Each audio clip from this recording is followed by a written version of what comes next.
Yeah? Yeah, we create corporate events as well as public events. Public events are the bigger events, like an Olympics or Commonwealth Games or a World Cup. And the corporate events are for smaller audiences, either corporates or private clients. We're just about, I leave here and I go to Doha, and we launch the Doha anti-doping facility. But the Olympics, all of the big public events take much longer to do. The corporate events are usually much shorter. You know, it might be 6 months to deliver, 5 months to deliver, maybe a year at most. Whereas an international ceremony is 2 years, 2.5 years contract.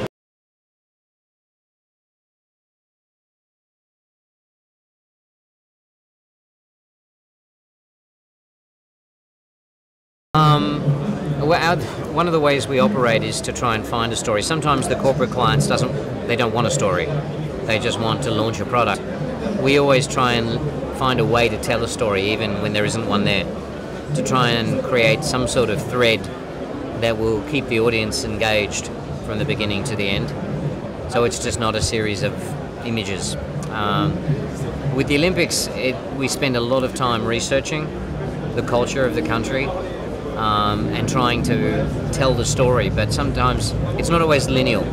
It's not a normal start, middle, ending story, you know, but it's still a narrative, and each section has its own story inside, and then there is always an overarching theme, a story that connects everything together. Yeah. Sometimes the corporate clients or the audience is easier for them to be more bored quickly. They lose concentration because they see lots of corporate shows. Yes. And so you have to find a way to capture their attention and keep them engaged in the event. There always needs to be some subtext, something subtextually, something else happening. We always try and tell the story on 3 levels.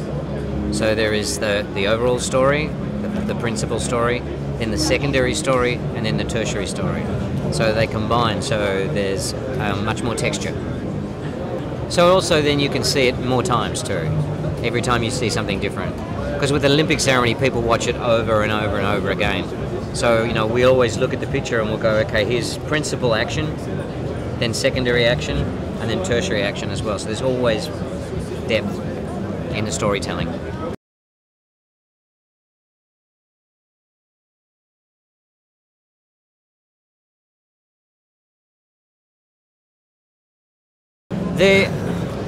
It depends on how good the people are you're working with that are creating the technology. For us, quite often we're using new technology, so you have to be more patient because you're doing something that hasn't been done before. Like in Vancouver, we did 3D flying in a stadium with a soft roof. So there was lots of variation. And so even though we knew what we wanted to do, we knew what we creatively we wanted to achieve, we had to be very patient with the technology because we were faster than the technology. So the technology had to catch up with us. Yeah. With video and content, it's almost the other way around. The technology is growing so fast and moving so fast, we have to keep up. And sometimes it's very simple, really simple technology, like the entrance of the shaman who was the very beginning of it, was just a fan, smoke, snow, and a fantastic costume and a character. And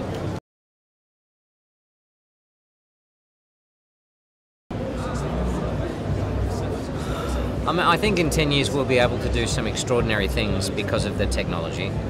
And I think also the way people will interact from an audience point of view, how the audience consumes the experience, it's going to be very different, I think. Because I think they'll be more interactive. We started with Patrice. We started working when we were in Doha on the Arab Games. We used the LED in the audience and took the show into the audience. We did that in Vancouver as well. But I think more and more the audience will become much more an active part of the entertainment of the performance through technology.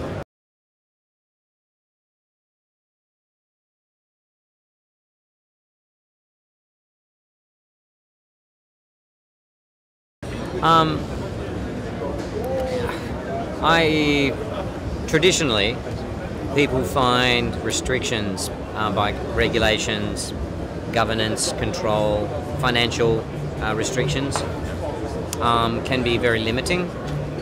But in my experience, I think that quite often when people don't have limitations, restrictions, they don't do anywhere near as interesting work, because the challenge sometimes creates a better result.